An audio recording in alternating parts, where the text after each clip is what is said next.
चलिए, very very evening बाबू लोग, कैसे हैं आप लोग? मुकेश कुमार चौधरी, रवि आनंद जी, दिव्यांशु जी, सब लोग ठीक हैं? सब लोग ठीक हैं बाबू? विमलेश जी, अभिषेक जी, सब लोग ठीक हैं?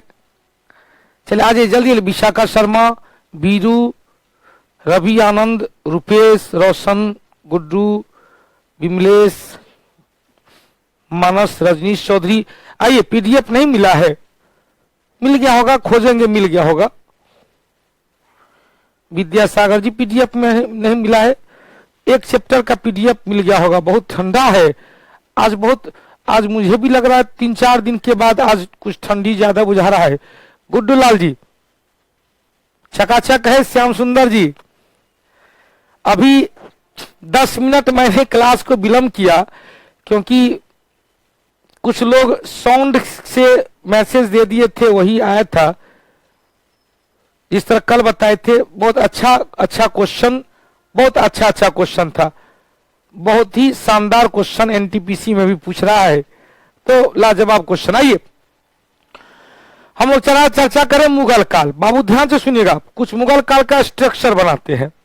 दिल्ली सल्तनत का स्ट्रक्चर क्लियर था, मुगल काल के कुछ स्ट्रक्चर की चर्चा करते हैं। मुगल काल का स्ट्रक्चर कहां से शुरुआत होता है, कहां से स्ट्रक्चर हो जाएगा।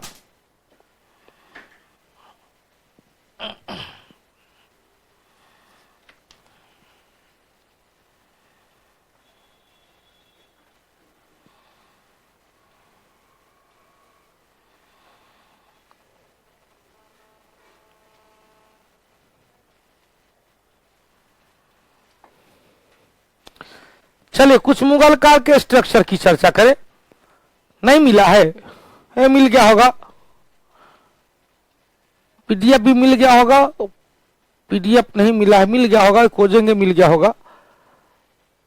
रजनीश बिहारी, अच्छा देख लीजिएगा, नहीं देख पहले यहां समझेंगे। दिल्ली सल्तनत पानीपत के प्रथम युद्ध के उपरांत 1526 ईस्वी में बाबर ने लोधी वंश के अंतिम शासक। गुड्डूलाल जी, पीडीएफ नहीं मिला है गुरुजी, कोई बात नहीं, प्लीज एक बार देख लीजिएगा। अच्छा हम चेक करवा लेते हैं, हो गया। निभाजी ध्यान से सुनिएगा, गुड्डू जी पीडीएफ पहले देख लेंगे, कोई बात नहीं, पीडीएफ नहीं मिलेगा तो मिल गया होगा, मिल जाएगा। पीडीएफ फाइल नहीं मिला हिस्ट्री का, जरा चेक कीजिए तो। जानू भैया नहीं है। आइए मुगल काल की चर्चा करते, बाबूदराज सुनिएगा, स्ट्रक्चर करते हैं। मुगल काल कहां से कहां तक माना जाता है, तो 1526 से लेकर 1857 तक के काल को मुगल काल कहा गया, जिसे 2 भाग। पीडीएफ फाइल नहीं मिला है, चला चेक कीजिए तो, पीडीएफ फाइल आज का क्लास का। इसे 2 भाग में बांटा गया। पहला हुआ उन्नति का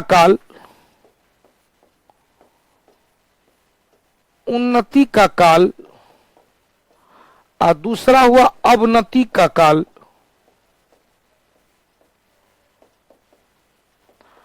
अवनति के काल को उत्तर मुगल काल भी कहा जाता है।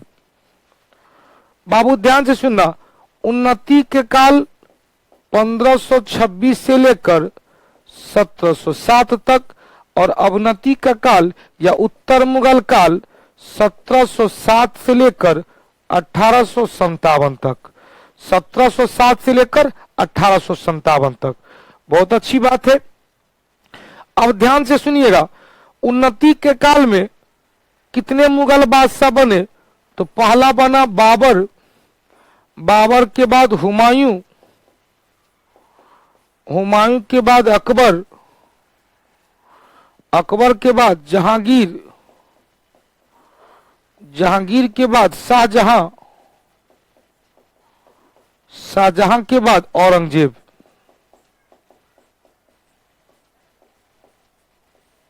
शाहजहां के बाद औरंगजेब।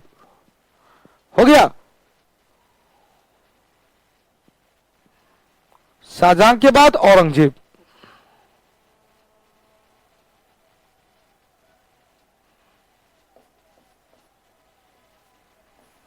शाहजहां के बाद औरंगजेब।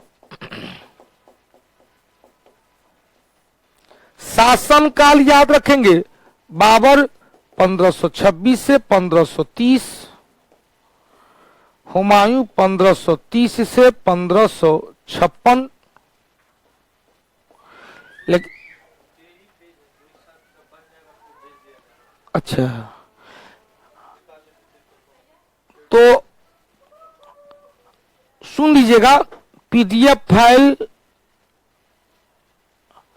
में कुछ प्रॉब्लम था, रात में पॉलिटी का भी पीडीएफ फाइल, आप लोग का पीडीएफ फाइल नहीं पहुंचा है, तो एक साथ पीडीएफ फाइल पॉलिटी और आज रात तक पहुंचेगा। अभी ध्यान दीजिएगा, अभी जो बता रहे हैं उसको अंकित प्रिय, उसको समझने का, गुड्डू लाल जी, खुशबू जी, उसको समझने का प्रयास कीजिएगा।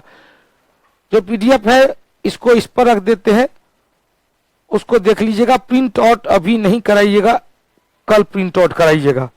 हो गया? तो देखो भाई, हुमायूं का जो काल रहा 1530 से 1556 तक, जिसमें 1540 से 1555 तक, 1540 से 1555 तक निर्वासित जीवन जिया, मतलब दिल्ली से भागा भागा रहा।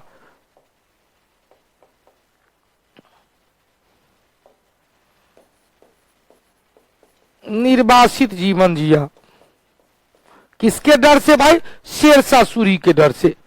शेरशाह सूरी ने इस दौरान 1540 में दिल्ली में सूर वंश की स्थापना किया, जिसे द्वितीय अफगान वंश के नाम से भी जाना जाता है, क्योंकि पहला अफगान वंश बहलोल लोदी के द्वारा लोदी वंश था, और दूसरा अफगान वंश सूर वंश हुआ शेरशाह सूरी के द्वारा। शेरशाह सूरी का अंतिम जो वंश का अंतिम शासक था सिकंदर शाह सूर, और सिकंदर शाह सूर के काल में हुमायूं ने ईरान के शासक शाह तासास्प की मदद से मछीबारा और सरहिंद के युद्ध में उसे पराजित करके फिर दोबारा मुगल गद्दी को हासिल किया। लेकिन अगले साल अपने ही द्वारा बनाए गए दीन पना भवन के सीढ़ी से लुढ़क कर उनकी मृत्यु हो गई। तो अकबर आया, और अकबर का जो शासनकाल रहा 1556 से लेकर 1605, जहांगीर 1605 से लेकर 1627, और शाहजहां 1627 से लेकर 1658, औरंगजेब 1658 से लेकर 1707। तो कुल मिलाकर देखा जाए, उन्नति के काल में कुल मिलाकर 6 मुगल बादशाह, उन्नति के काल में कुल मिलाकर 6 मुगल बादशाह, उन्नति के काल में कुल मिलाकर 6 मुगल बादशाह। हो गया? क्लियर हो गया अंकित प्रिय? अब देखो बाबू ध्यान से सुनिएगा, क्वेश्चन पूछेगा 6 मुगल बादशाह हो गया 1526 से लेकर 1707 तक। इसके बाद इधर चलते हैं भाई, उत्तर मुगल काल माना जाता है, औरंगजेब के मृत्यु के बाद उत्तर मुगल काल प्रारंभ हो जाता है। ध्यान सुनिएगा, औरंगजेब की मृत्यु के बाद उत्तर मुगल काल, और उत्तर मुगल काल में कई शासक हुए। उत्तर आज आया था एनटीपीसी में, बाबर के पिताजी का नाम क्या था? तो शेख उमर मिर्जा, और माता जी का नाम था कुतलुग निगार। माता जी का क्या नाम था? कुतलुग निगार। और बाबूजी का नाम क्या था? शेख उमर उर्जा। फर्स्ट शिफ्ट के एनटीपीसी में आया था। हो गया? एक बार जल्दी से उंगली पर गिनेंगे, इससे क्वेश्चन आने की संभावना है। आजकल आने लगा है बिहार दरोगा में या बीपीएससी में कि किसके बाद कौन सा क्रम, मुगल बादशाह का क्रम कौन सा है? बाबर ओकर बेटा, हुमायूं ओकर बेटा, अकबर ओकर बेटा, जहांगीर ओकर बेटा, शाहजहां ओकर बाद औरंगजेब। उत्तर मुगल काल में ढेर सारे शासक हुए। पहला कौन कौन? तो शासक का नाम याद रखेंगे। पहला क्या हुआ भाई? बहादुर शाह प्रथम। बहादुर शाह प्रथम काल रहा 1707 से लेकर 1712। दूसरा रहा जहांदार शाह। जहांदार शाह काल रहा 1712 से 1713। तीसरा रहा फर्रुख सियर। फर्रुख सियर का काल रहा 1713 से लेकर 1719। फर्रुख सियर के बाद रफी उर दर्जात। रफी उर दर्जात 1719 में। उसके बाद रफी उर दौला, रफी उत दौला यह भी 1719 में। उसके बाद ध्यान से सुनिएगा, उसके बाद कौन? मोहम्मद शाह रंगीला। मोहम्मद शाह रंगीला 1719 से लेकर 1748 में, 1719 से लेकर 1748 में। रंगीला के बाद अहमद शाह, रंगीला के बाद अहमद शाह, अहमद शाह 1748 से लेकर 1754 में। अहमद के बाद आलमगीर द्वितीय, अहमद के बाद आलमगीर द्वितीय का कार्यकाल रहा 1754 से लेकर 1759 तक। उसके बाद शाह आलम द्वितीय 1759 से लेकर 1806 तक। उसके बाद अकबर द्वितीय 1806 से लेकर 1837 तक। और लास्ट में बहादुर शाह द्वितीय, जिसे जफर भी कहा गया, 1837 से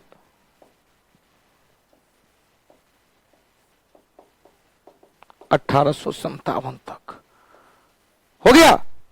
अब देखो मेरे बाबुआ, ध्यान से सुनना, ध्यान से सुनना, सब उंगली पर याद रखिएगा। मिथिलेश बाबू उंगली पर याद रखना है, श्याम सुंदर जी उंगली पर याद रखना है। देखो, बहो में आजा श्याम जी है, देखा श्याम सुंदर जी, देखो भाई,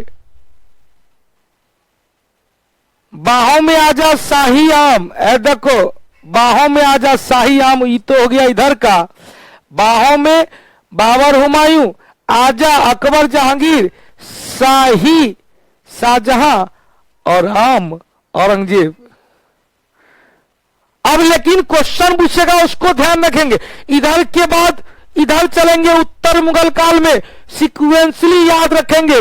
बहादुर शाह प्रथम, जहांदार शाह, फर्रुख सियर, रफी उर दर्जात, रफी उर दौला, मोहम्मद शाह रंगीला, मोहम्मद शाह रंगीला, अहमद शाह, आलमगीर द्वितीय, शाह आलम द्वितीय, अकबर द्वितीय और बहादुर शाह द्वितीय।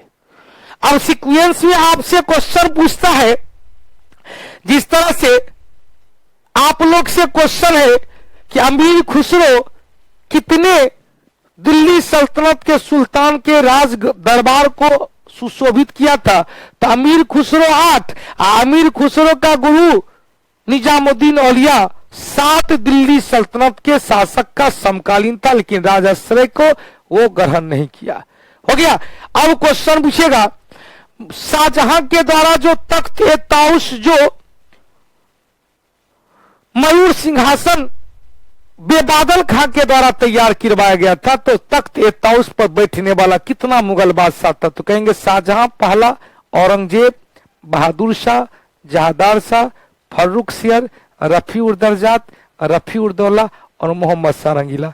कुल मिलाकर 8। तो याद रखें 7 8 8, याद है 7 8 8, याद आएगा शशांक जी? 7 8 8, 7 क्या है भाई? तो निजामुद्दीन औलिया का समकालीन दिल्ली सल्तनत के शासक। 8 क्या है? तो अमीर खुसरो दिल्ली सल्तनत के 8 राजा के दरबार में रहे थे। और 8 क्या है? तख्त ए ताउस पर बैठने वाला 8 है शासक। अष्ट दिग्गज कौन थे? तो तेलुगु भाषा के 8 कवियों का समूह था कृष्णदेवराय। और अष्ट प्रधान आएगा मराठा छत्रपति शिवाजी के दरबार में, जो 8 मंत्रियों का समूह था, उसे अष्ट प्रधान कहा गया। हो गया। चल, बहुत अच्छी बात। तो यह सीक्वेंसली याद करना है, बड़ी महत्वपूर्ण चीज है। अब देखो बाबू, अगला चीज चलते हैं। इतना में कोई डाउट? अब क्वेश्चन पूछेगा, उन्नति के काल में कुल कितने मुगल बादशाह? 6 मुगल बादशाह। अवनति के काल में कुल कितने? तो 3 यहां, 3 6, 3 9, 2 11। अवनति के काल में कुल कितना भाई? 11। मतलब यह हुआ कि 1526 से लेकर 1707 तक 6 गो मुगल बादशाह हुआ। 1707 से लेकर 1857 तक 3 3 6 3 9 3 12। कितना भाई? 3 3 6 3 9 11 न हुआ? 11। कुल मिलाकर 11 मुगल बादशाह बना, कुल मिलाकर 11 मुगल बादशाह। तो यहां से 1707 से लेकर 1857 तक 11, इधर कितना है 6। लेकिन आपको जो क्वेश्चन पूछता है, जो क्वेश्चन पूछेगा उस पर ध्यान दीजिए। 10 गो महाराष्ट्र कंपनी, महारत्न कंपनी है, कल भी बताए थे, कल आया था क्वेश्चन एनटीपीसी में, शायद आज भी एनटीपीसी में क्वेश्चन महारत्न कंपनी से आया है। कल ही हमने आपको डिट्टो कहा था। एक बार ट्रिक, बाहों में आजा साहियाम, हो गया, बाहों में आजा साहियाम, बाबर, हुमायूं, अकबर, जहांगीर, शाहजहां और औरंगजेब। अब देखो क्वेश्चन में पूछा, उस पर ध्यान देना। इससे सबसे क्वेश्चन पूछता है, इससे सब, बाबर भी महत्वपूर्ण, हुमायूं भी, अकबर भी, जहांगीर भी, शाहजहां भी, औरंगजेब भी। इधर जो क्वेश्चन पूछता है, सबसे वयोवृद्ध, सबसे अधिक उम्र में मुगल बादशाह कौन बना था? तो बहादुर शाह प्रथम। सबसे अधिक उम्र में भारत के प्रधानमंत्री कौन बने थे? मोरारजी देसाई। सबसे युवा राष्ट्रपति कल पूछ लेता, नीलम संजीव रेड्डी। हरे कृष्ण पुरिया नरेश, नीलम संजीव रेड्डी। सबसे युवा प्रधानमंत्री कौन? राजीव गांधी। तो सबसे अधिक उम्र में बहादुर शाह प्रथम, जहांदार शाह की हत्या कर दिया गया, पहला मुगल बादशाह जिसको पद पर रहते हुए हत्या हुआ। फर्रुख शेर को घृणित कायर कहा गया। साहेब खबर बहादुर शाह, साहेब खबर बहादुर शाह क्यों कहा गया? क्योंकि पते नहीं था। लंपट मूर्ख किसे कहा गया? जहांदार शाह, लंपट मूर्ख जहांदार शाह। फर्रुख शेर को, अमित कुमार पांडे जी, फर्रुख शेर को घृणित कायर कहा गया और मोहम्मद शाह रंगीला को कहा गया रंगीला बादशाह। तो 4 गो का अमित बाबू, 4 गो का नया नाम कौन कौन? बहादुर शाह को साहेब बेखबर, बौसे बहादुर, बौसे बेखबर, बौसे बहादुर, बौसे बेखबर।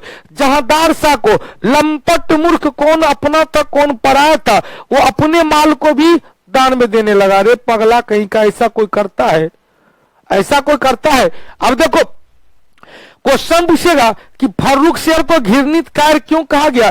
क्योंकि घृणित कायर इसीलिए कहा गया। अब एगो बाबू कह रहा क्वेश्चन, सबसे युवा सीएम, सबसे युवा सीएम उत्तर प्रदेश में अखिलेश यादव? नहीं, हाँ वही शायद है। आइए अगला क्वेश्चन है, फर्रुख शेर हो गया। फर्रुख शेर के बाद रफी उर दर्जात, रफी उर दौला, छोटा छोटा 3 महीना 4 महीना करा, अपने आप मरते चला गया। उसके बाद मोहम्मद शाह आया। मोहम्मद शाह एकदम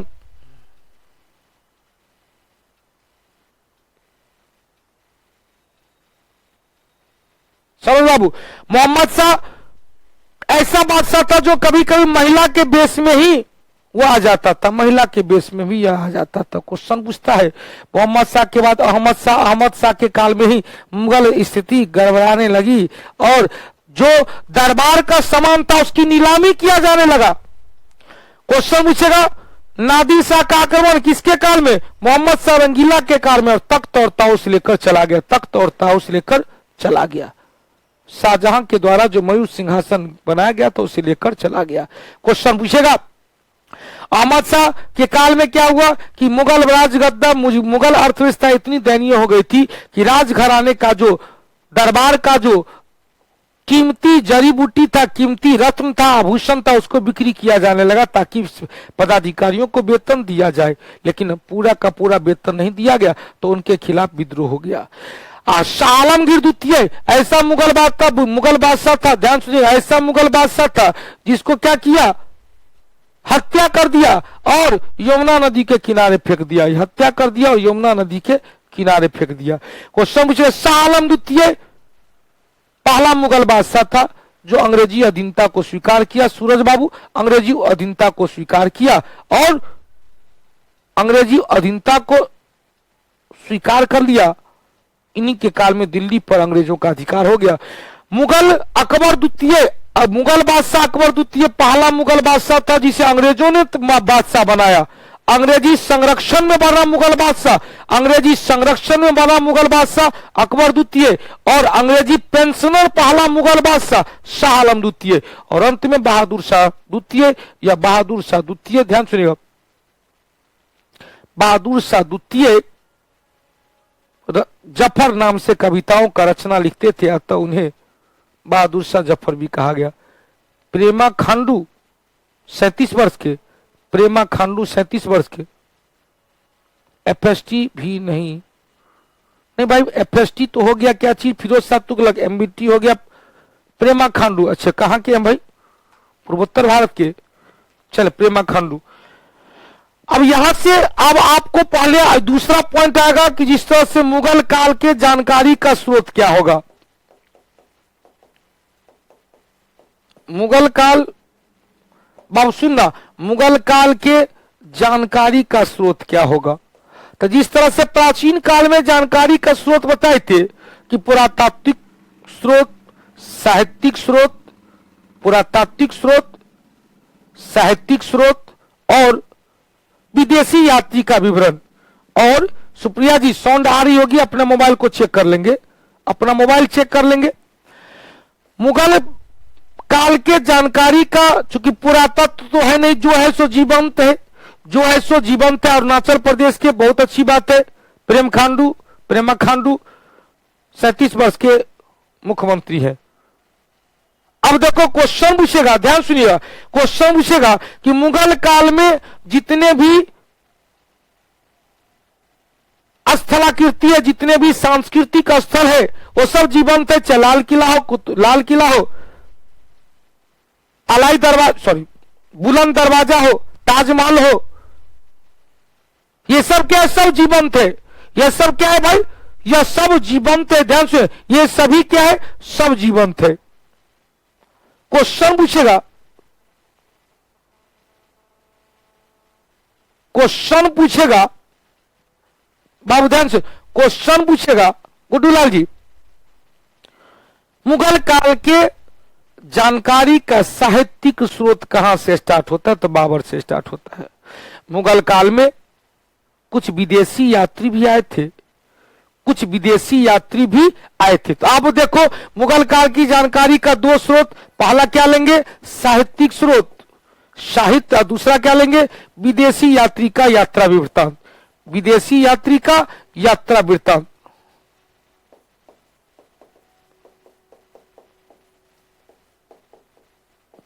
अब देखो साहित्यिक स्रोत में बाबर से स्टार्ट होता है। बाबर ने अपनी आत्मकथा तुर्की भाषा में तुजुक ए बाबरी लिखा, तुजुक ए बाबरी। अब देखो बिहार एसएससी के मुख्य परीक्षा में आया था क्वेश्चन, सॉरी बिहार एसआई के मुख्य परीक्षा में, बिहार दरोगा के मुख्य परीक्षा में क्वेश्चन आया था। क्या क्वेश्चन आया था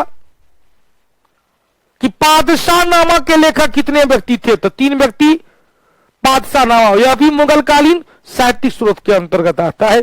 अब देखो बाबर ने अपनी आत्मकथा तुर्की भाषा में तुजुक ए बाबरी लिखा, जिसे अकबर के कहने पर अब्दुल रहीम खान खाना के द्वारा, अकबर के कहने पर अब्दुल रहीम खान खाना के द्वारा फारसी भाषा में बाबरनामा के नाम से अनुवाद किया गया। हो गया। अब आते हैं भाई, जितना बताए उसको देख ले। मुगल काल को 2 भाग में बांटा गया है। कितने भाग में भाई, 2 भाग में। पहला क्या हुआ, उन्नति का काल, जो 1707 तक, 1526 से 1707 तक, और दूसरा अवनति का काल 1707 से 1857 तक। इसे उत्तर मुगल काल कहा गया। मुगल काल की जानकारी का स्रोत में क्या बताए, पहला साहित्यिक स्रोत और दूसरा विदेशी यात्री का विवरण। उसके बाद देखो साहित्यिक स्रोत में पहला क्या आता है, सबसे पहला स्रोत है तुजुक ए बाबरी। तुजुक ए बाबरी जिसे बाबर की आत्मकथा है, जिसे बाबर ने खुद तुर्की भाषा में लिखा, जिसे अकबर के कहने पर अब्दुल रहीम खान खाना, जो बैरम खां का पुत्र था, या क्या था, बैरम खां का पुत्र था, जो अकबर का संरक्षक था, बैरम खां का पुत्र अब्दुल रहीम खान खाना ने इसे फारसी भाषा में बाबर नाम से अनुवाद करवाया। हो गया। अब क्वेश्चन का, गोलकोंडा किला किसने बनाया, कुतुब कुतुब शाह, कुतुब कुतुब शाह। हो गया। बीरू जी क्वेश्चन पूछेगा, बाबर की आत्मकथा, चुपचाप सुनना, बाबर की आत्मकथा तुजुक ए बाबरी, लिखा कौन? खुद बाबर। किस भाषा में? तुर्की भाषा में। इसका अब्दुल रहीम खान खाना जो बैरम खां का पुत्र था, अब्दुल रहीम खान खाना जो बैरम खां का पुत्र था, फारसी भाषा में बाबरनामा के नाम से अनुवाद करवाया। अब दो को क्वेश्चन जरा सुनिएगा, एकदम कहते हैं ना फंसा हुआ क्वेश्चन है, फंसाने वाला आपको क्वेश्चन है, थोड़ा सा पेचीदा क्वेश्चन है बाबू। सब लोग हल्का सा दिमाग लगाएंगे तभी वो क्वेश्चन समझेंगे, नहीं तो क्वेश्चन अभी भी नहीं समझेंगे। तुर्की भाषा में जो लिखा हुआ था तुजुक ए बाबरी, इस तुर्की भाषा में लिखा तुजुक ए बाबरी का अंग्रेजी अनुवाद श्रीमती बेवरीज के द्वारा किया गया। शब्द पर गौर कीजिएगा लोंटोन जी, अभिषेक कुमार जी।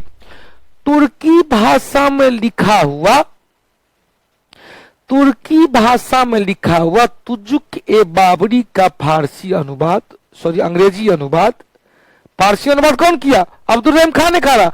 अंग्रेजी अनुवाद बेवरीज के द्वारा किया गया, बेवरीज के द्वारा किया गया। लेकिन क्वेश्चन पूछेगा फारसी भाषा में लिखित बाबरनामा, फारसी भाषा में लिखित बाबरनामा का अंग्रेजी अनुवाद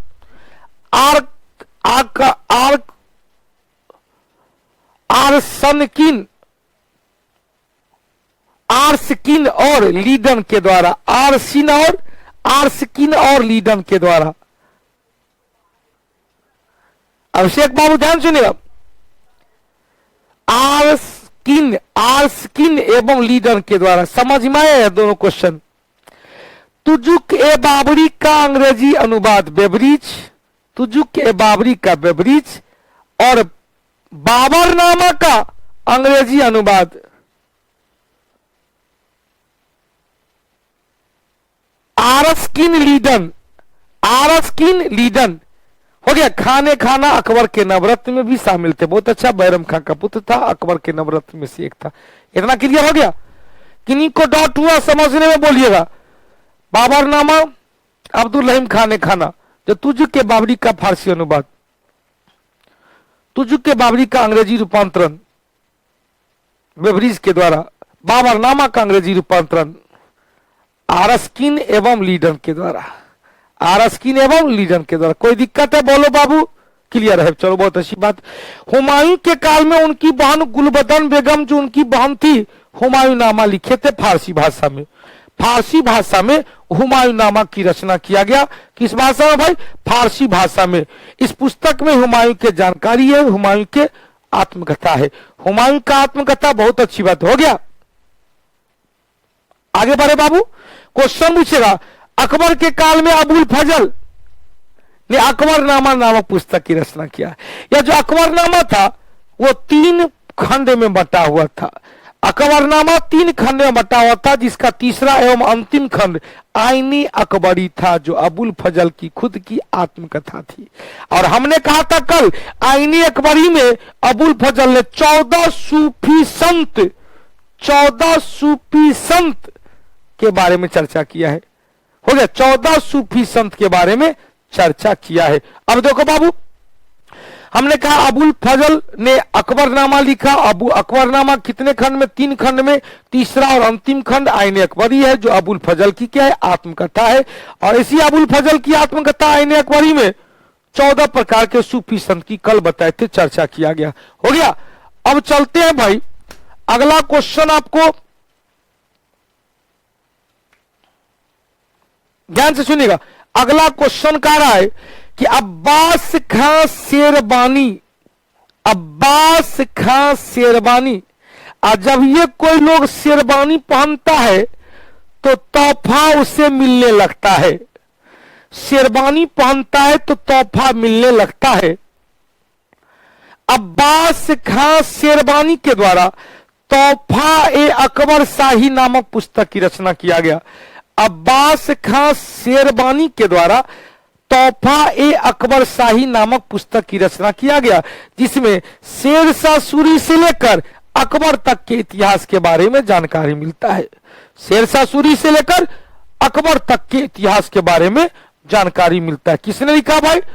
तोहफा ए अकबर शाही की रचना अब्बास खां शेरबानी, जिसमें शेरशाह से लेकर अकबर तक के विषय में जानकारी मिलता है। उसके बाद देखिए निजामुद्दीन अवध ने तबकाती अकबरी निजामुद्दीन अहमद, जिसमें अकबर के बारे में जानकारी मिलता है। निजामुद्दीन अहमद तबकाती अकबरी से किसके बारे में जानकारी मिलता है भाई? तो तबकाती अकबरी से अकबर के बारे में जानकारी मिलता है। हो गया। अब क्वेश्चन पूछेगा, ध्यान सुनिएगा, क्वेश्चन पूछेगा कि जहांगीर दूसरा मुगल बादशाह था। जहांगीर दूसरा मुगल बादशाह था।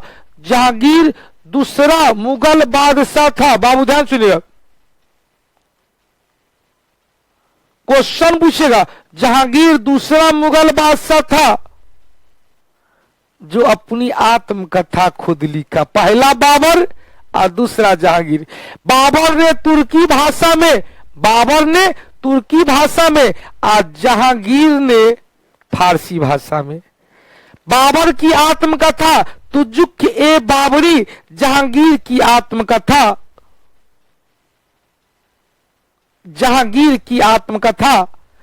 तुजुक ए जहांगीरी। हो गया। जहांगीर की आत्मकथा तुजुक ए जहांगीरी। बाबू क्लियर। अब आते हैं, जहांगीर अपनी आत्मकथा को लिखने से पहले ही उनकी मृत्यु हो गई लाहौर के शाहदरा में। बाद में जहांगीर की आत्मकथा को मोतमिद खां के द्वारा पूरा किया गया। क्वेश्चन पूछेगा जहांगीर की आत्मकथा तुझ के जहांगीरी को पूरा करने का काम कौन किया? मोतमिद खां के द्वारा। किसके द्वारा भाई? मोतमिद खां के द्वारा। अब देखो बदायूनी नामक विद्वान ने मुंतखब उत तबारिख नामक पुस्तक की रचना किया। बाबू ध्यान सुने, मुंतखब उत तबारिख नामक पुस्तक की रचना किसने किया भाई? बदायूनी के द्वारा, जिसमें हिंदुस्तान के आम इतिहास, इसे क्या कहते हैं? हिंदुस्तान का आम इतिहास, इसे कहते हैं हिंदुस्तान का आम इतिहास कहा जाता है। बदायूनी ने हिंदुस्तान का आम इतिहास की रचना किया, जिसे क्या कहते भाई? जल्दी बताओ क्या कहते? मुंतखब उत तबारिख। अब देखो क्वेश्चन पूछता है मुंतखब उत तबारिख। बाबू ध्यान सुनिएगा,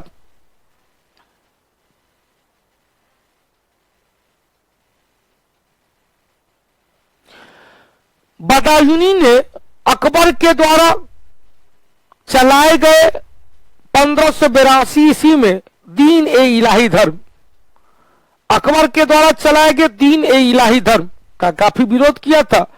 क्वेश्चन पूछेगा बदायूनी के द्वारा, ध्यान सुनिएगा, बदायूनी के द्वारा कई पुस्तक का फारसी अनुवाद किया गया। बदायूनी के द्वारा कई भारतीय पुस्तक का अनुवाद किया गया।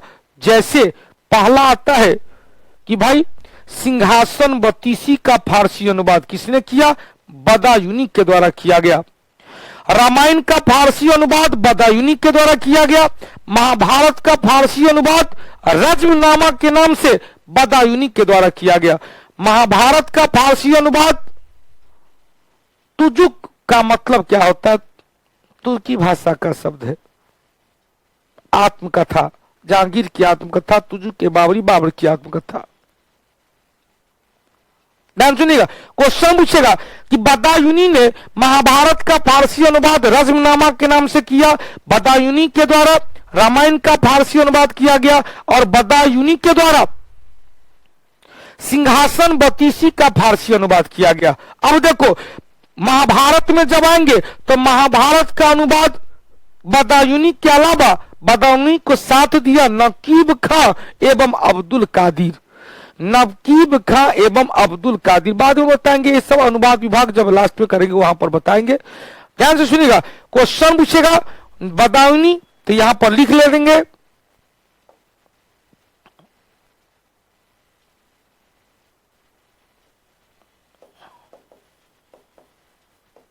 बदायूनी ने रामायण एवं सिंहासन बत्तीसी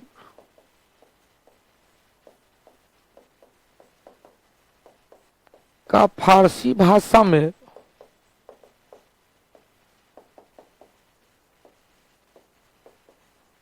अनुवाद किया।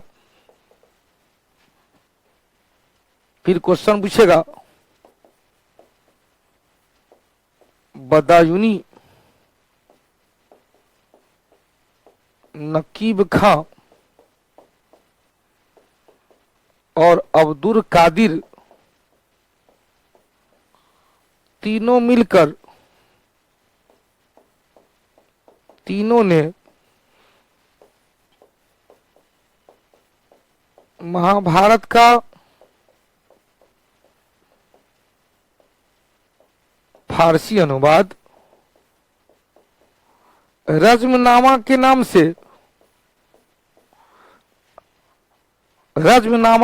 से किया था। हो गया, रज्मनामा के नाम से किया था। बाबू फिर से चल, इतना क्वेश्चन फिर से एक बार और चलते हैं तो हो जाएगा। जल्दी से लिख लेंगे इसको। यह तीनों पूछता है महाभारत का फारसी अनुवाद कौन कौन किया था, तो नकीब खां, अब्दुल कादिर और बदायूनी।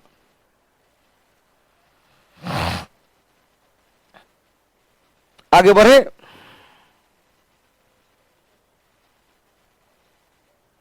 बढ़ा जाए। अब देखो, शाहजहां के काल में, ध्यान सुनिएगा, शाहजहां के काल में पादशाहनामा नामक पुस्तक की रचना 3 विद्वान के द्वारा किया गया। यही आया था बिहार दरोगा के मुख्य परीक्षा में। बिहार दरोगा के मुख्य परीक्षा में यही क्वेश्चन आया था, पादशाहनामा के रचनाकार कौन कौन थे। लक्ष्मी जी बाबू फिर से बताएंगे, ध्यान सुनो। पादशाहनामा में मोहम्मद वारिश, मोहम्मद अमीन गजनबी और अब्दुल हमीद लाहरी, मोहम्मद वारिश और मोहम्मद अमीन गजनबी। तो याद रखेंगे, वारिश गजनबी लाहरी, वारिश गजनबी लाहरी, वारिश गजनबी लाहरी, वारिश गजनबी लाहरी ने पादशाहनामा नामक पुस्तक की रचना किया। अब देखो, पादशाहनामा कितने वर्ष का भाई, तो पादशाहनामा शाहजहां के प्रारंभिक जीवन से लेकर अंतिम काल तक, खत्म होने तक काल तक क्या कहा गया भाई। तो शाहजहां के पूरा जीवन काल की रचना, जीवन काल के बारे में पादशाहनामा 3 खंड में बटा हुआ। पहला प्रारंभिक खंड, दूसरा मध्यकालीन खंड, मध्य खंड और तीसरा अंतिम खंड। मोहम्मद वारिस, मोहम्मद अमीन गजनबी और अब्दुल हमीद लाहरी, यह तीनों मिलकर इसकी रचना किए थे। अगला चलते हैं भाई। अगला देखो, ध्यान से सुनिएगा।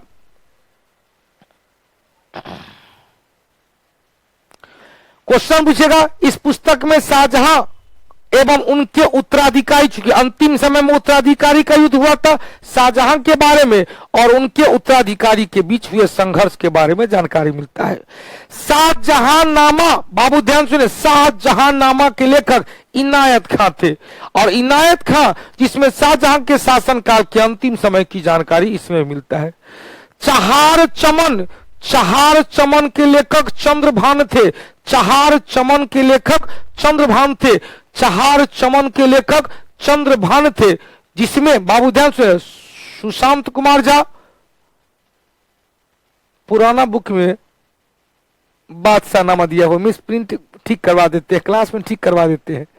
बादशाहनामा ने पादशाहनामा, बाबू ध्यान से पादशाहनामा हो गया। क्वेश्चन पूछेगा, शाहजहां के शासनकाल में शाहजहांनामा के लेखक इनायत खां। अब पुराना बुक से भी मिलाए होंगे तो बहुत कुछ चेंज होगा, बहुत कुछ चेंज हो गया, बहुत कुछ नया जुड़ा है। चाहर चमन नहीं था उसमें, चाहर चमन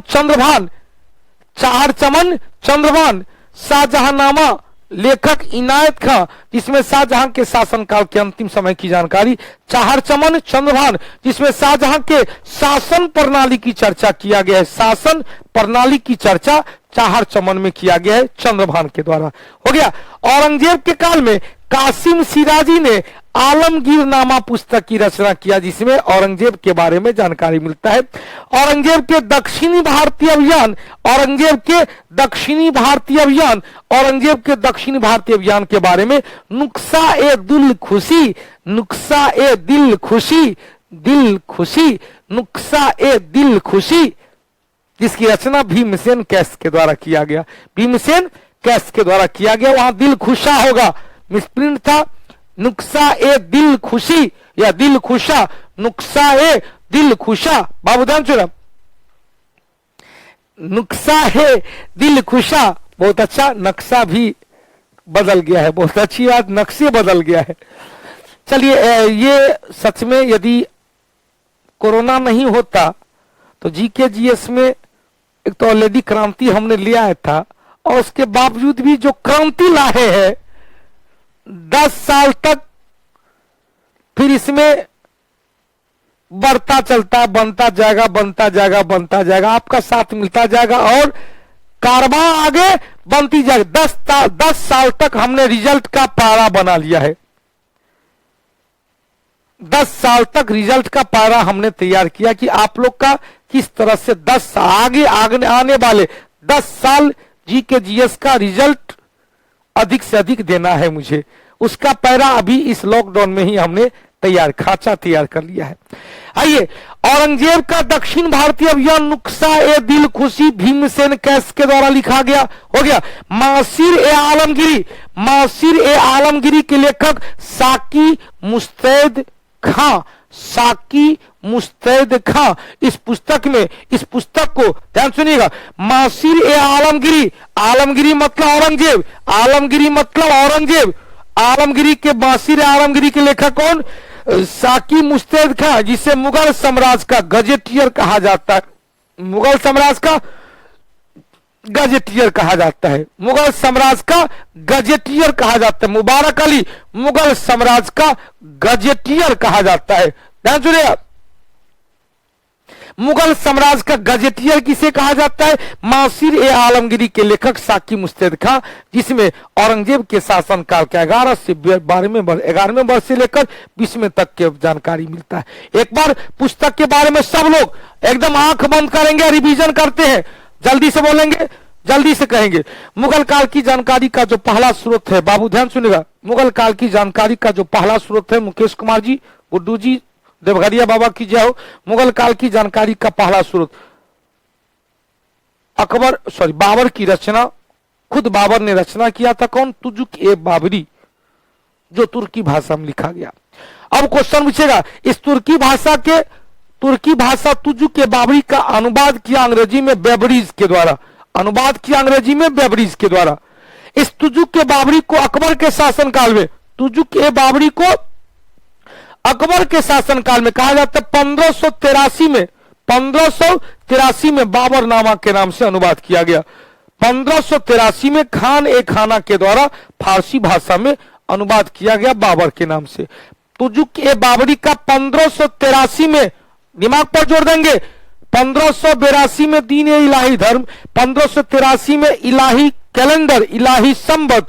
तो एक तरफ इलाही संवत 1583, दूसरी तरफ 1583 में अकबर के कहने पर अब्दुल रहीम खान खाना ने तुजुक ए बाबरी का फारसी भाषा में बाबरनामा के नाम से अनुवाद किया। कब? 1583 में, 1583 में। यहां डेट याद रखने के लिए कहेंगे 1583 में दीन ए इलाही धर्म नहीं, इलाही संवत स्टार्ट किए थे, इलाही संवत, इलाही कैलेंडर, दीन ए इलाही धर्म 1582 में, दीन ए इलाही धर्म 1582 में।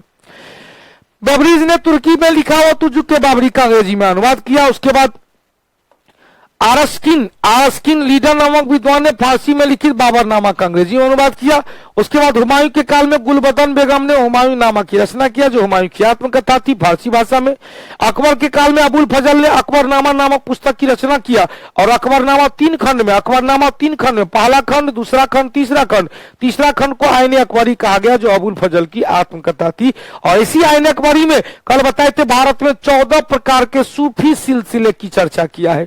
अब देखो अगला क्वेश्चन, अब्बास खां शेरवानी ने तोहफा ए अकबर शाही नामक पुस्तक की रचना किया अब्बास खां शेरवानी, जिसमें शेरशाह सूरी से लेकर अकबर तक के कहानी के बारे में जानकारी मिलता है। क्लियर। उसके बाद निजामुद्दीन अहमद ने तबकाती अकबरी निजामुद्दीन अहमद, और निजामुद्दीन अहमद ने अकबर के बारे में इसमें जानकारी दिया है, अकबर के बारे में इसमें जानकारी दिया है। हो गया। अब देखो बाबू, क्वेश्चन पूछेगा कि दूसरा मुगल बादशाह जहांगीर था, जिन्होंने अपनी आत्मकथा खुद लिखा था फारसी भाषा में, तुजुक ए जहांगीरी, लेकिन पूरा लिखने से पहले उनकी मृत्यु हो गई थी। पूरा लिखने से पहले उनकी मृत्यु हो गई थी, जिसके कारण मोतमिद खां के द्वारा उसे पूरा किया गया।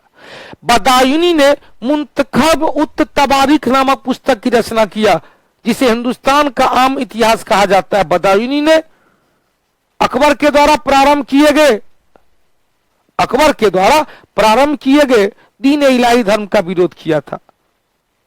बदायूनी के द्वारा रामायण का फारसी भाषा में अनुवाद किया गया। बदायूनी के द्वारा सिंहासन बत्तीसी का फारसी भाषा में अनुवाद किया गया। बदायूनी नकीब खां और अब्दुल बारिश के नेतृत्व में महाभारत का फारसी में अनुवाद रज्मनामा के नाम से किया गया। कौन कौन भाई, जल्दी से बोलेंगे, कौन कौन थे? नकीब खां, अब्दुल कादिर और बदायूनी के द्वारा। नकीब खां चालुक्य विक्रम संवत 1048 में, चालुक्य विक्रम संवत 1048 में शायद बताए थे कभी न कभी।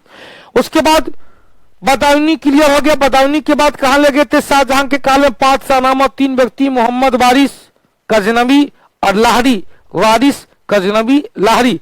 उसके बाद बताए थे कि भाई देखो, शाहजहां से उत्तराधिकारी, शाहजहां के प्रारंभिक से लेकर उत्तराधिकारी के तक के 5 शाहनामा में शाहजहांनामा के लेखक इनायत खां। शाहजहांनामा के लेखक कौन? इनायत खां, जिसमें शाहजहां के प्रशासन के बारे में जानकारी मिलता है, शाहजहां के शासन काल के बारे, अंतिम समय के बारे में जानकारी मिलता है। अगला चाहर चमन लेखक कौन? चंद्रभान, जिसमें शाहजहां के शासन काल का शासन की जानकारी मिलता है। अब उसके बाद कासिम सिराजी ने आलमगीरनामा नामक पुस्तक की रचना किया, और इस पुस्तक में औरंगजेब के काल के इतिहास के बारे में जानकारी मिलता है। और लास्ट में चले, औरंगजेब के दक्षिण भारतीय अभियान की जिम्मेवारी जानकारी नुक्सा ए दिल खुशा गुड्डूलाल जी 1776 के 48। अच्छा देखे तो भाई 248 में कलचुरी संवत है, 320 में गुप्त संवत है, 606 में हर्ष संवत है, 622 में हिजरी संवत है, 1076 में याद आ गया, 1076 में दीपक जी 1076 में कलचुरी विक्रम संवत है, और उसके बाद 1583 में इलाही संवत है। एक बार जल्दी से उसको रिकॉल कर लेते हैं, टाइम भी बहुत ज्यादा दिख रहा है, पता नहीं चलता है कि शाम में कैसे टाइम निकल जाता है। 57 ईस्वी पूर्व विक्रम 78 में शक, 248 में कलचुरी, यह बीसी है, यह एडी है, यहां से एडी स्टार्ट हो जाता है। 320 में गुप्त, 606 में हर्ष, 622 में हिजरी, 1076 में चालुक्य विक्रम संवत,